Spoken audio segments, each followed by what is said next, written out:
Compañeros, porque vamos a tarde intentando falar con galegos e con galegas que se atopan afectadas polo ciclón Chido. Imos falar agora mesmo con Raquel Trigo, ela é de Sandiás. Falábamos esta semana coa súa nai, creo que temos comunicación neste teléfono. Moi boa tarde, Raquel. Boas tardes. Boas tardes, como estás? Ben, estou ben dentro do que cabe. Eu teño un teito para dormir, teño gas, ainda teño comida, entón, bueno, pois axudando no que podo a xente que non ten teito, a xente que non pode facer de comer, a xente que xa non ten roupa, que xa non ten nada, pero eu estou entre as afortunadas que solo viviu o pesadelo das horas que durou o ciclón e o pesadelo de despois sair á rúa e ver imaxes que non debería ver ninguén. Raquel, falabas de que estades intentando axudar as persoas máis afectadas, falábamos de máis de 170.000 damnificados, xente que como a ti viviu esta traxedia que quedará seguramente marcada de por vida, pero xente que perdeu absolutamente todo, que non teñen suministro de electricidade, de auga, de comida. Entendo que a desesperación está gobernando o lugar. De que maneira intentades axudar e se está chegando xa axuda de fora ou aínda non é posible? Pois escoitamos, veñennos rumores de que están aterrizando avións con comida, está aterrizando xente, sobre todo da Reunión, bombeiros, enfermeiros.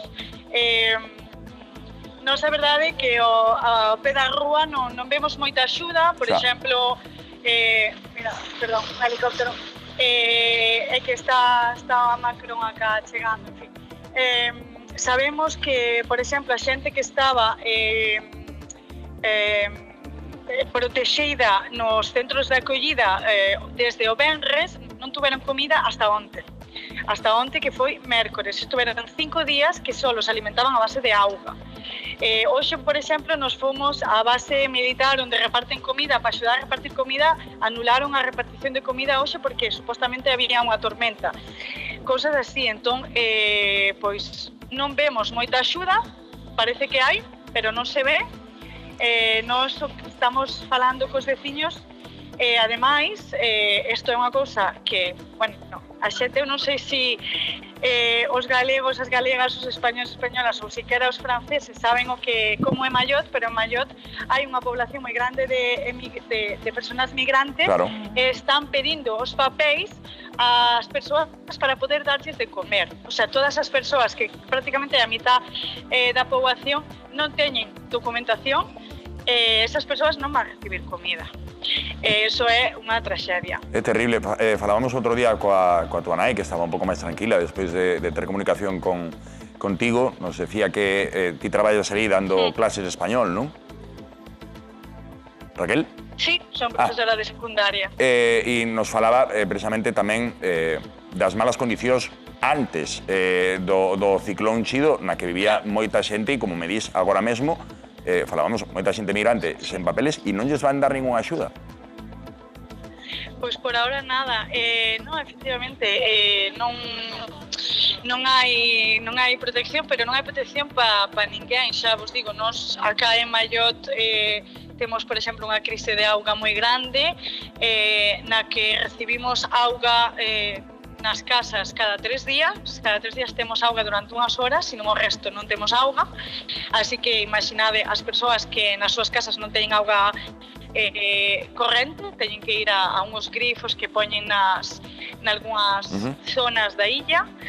E ademais, agora mesmo, recuperando a pregunta que me fixaches, non é solamente a xente que vivía en chabolas que o perderon todo, pero tamén todas as casas, prácticamente todas as casas da illa perderon o último piso, porque o teito levantouse, entón o vento levouno todo. Entón, pois eso, somos a mitad dos españois quedaron sen casa, quedaron sen coche, quedaron sen nada. E hai xente que está acá intentando facer un pouco balance, pero hai moita xente que estaba xa en España que se encontra con vídeos da súa casa destrozada e non poden vir. Non sei se tes información, Raquel. Bueno, tamén hai un sentimento de impotencia por a xente que está lonxe e que non pode Raquel, vir acá a axudar. non sei se tes información sobre a colectividade galega, non? Porque efectivamente hai galegos que perderon todo, prácticamente todo, non? Non sei se haberá moitos galegos aí residindo na illa, non sei se estades en contacto, e se nos podes contar algo sobre a colectividade galega. Pois agora mesmo hai unhos, creo que debemos ser unhos... Na illa pequeniña somos 3 galegas, unha delas está embarazada, ten diabetes gestacional, está nunha lista prioritaria pero non a chaman. Ela está bastante preocupada por poder ser evacuada a algún sitio onde a súa saúde non corra risco. Hai outra galega que está sen casa, está vivindo noutra casa. E despois, na Illa Grande, hai unha parella de irmás que unha delas perdeu a casa, está ca súa irmá. E despois, na outra illa, tamén está outra galega de Vigo ca súa parella de Valladolid, que, bueno, a súa casa mantivose en pé. Eso é un pouco, pero que a xente de Gran Ter, que a xente da Illa Grande non temos apenas conexión, porque eso é, cando eu teño conexión eles non teñen, eles teñen que a veces camiñar durante 20 minutos para encontrar rede, nos solo temos uns minutos ao día para conectarnos ca familia, para enterarnos un pouco do que pasa, porque o resto do día, claro, nos temos acá 12 horas de sol, de 6 da mañá a 6 da tarde, e usámola para ir a coller auga, para ir repartir comida, para axudar a limpar as rúas, bueno, a intentar non pornos enfermos, porque eso vai ser o que vai pasar a partir de agora, que nos vamos por enfermos todo o mundo, porque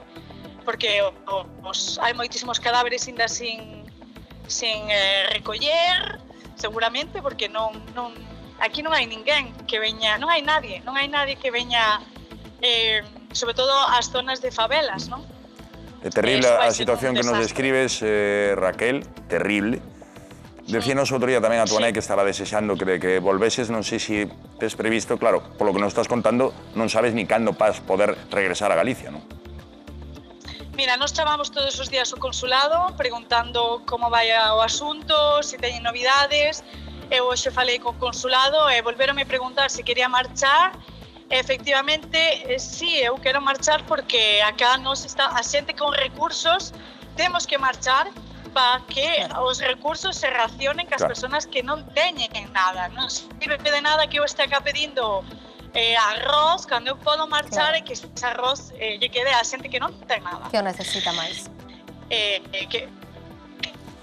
Eu non sei de que maneira podemos axudar, non? E preguntábache pola colectividade galega, porque supoño que non seredes moitos, e non sei se dende aquí, dende Galicia, como televisión pública do país, podemos botar unha man en algo. Como podemos axudar? E se é que precisades algo, pois chámanos, estamos en contacto, porque estaremos encantados de axudarvos na medida do posible. Bueno, pois eu que lle digo a todo o mundo, visibilidade de que isto é grave, isto pode agravarse ainda máis co paso do tempo, porque isto non se vai reconstruir nin unha semana, nin un mes, nin un ano. Isto é unha illa moi pobre, por moi francesa que sexa, isto é unha illa moi abandonada por o Estado francés, entón que se visibilice. Hai moitas páxinas xa que están visibilizando tamén as donacións, pois doar o que se poida doar e dar visibilidade ao conflicto para que se movan as cousas un pouco máis rapidamente. Pois iso faremos, Raquel, unha aperta inmensa dende Galicia, a ti e a todos os galegos cos que estás en contacto, e agardemos que vaya todo o mellor posible. Moitas gracias. A ti. E moito ánimo. Que vaya moi ben. Tremendo, Qué situación tan terrible. tan dura, sí, sí. Terrible o que nos estaba a describir Raquel, e en Amborriba pues, fixo ese oco porque teñen limitadas as comunicacións para poder falar con nós coa intención de visibilizar a situación tanto na illa como en Mozambique. Imos facer unha pausiña, no que anda aí, nos minutos estamos con vos, máis cousas.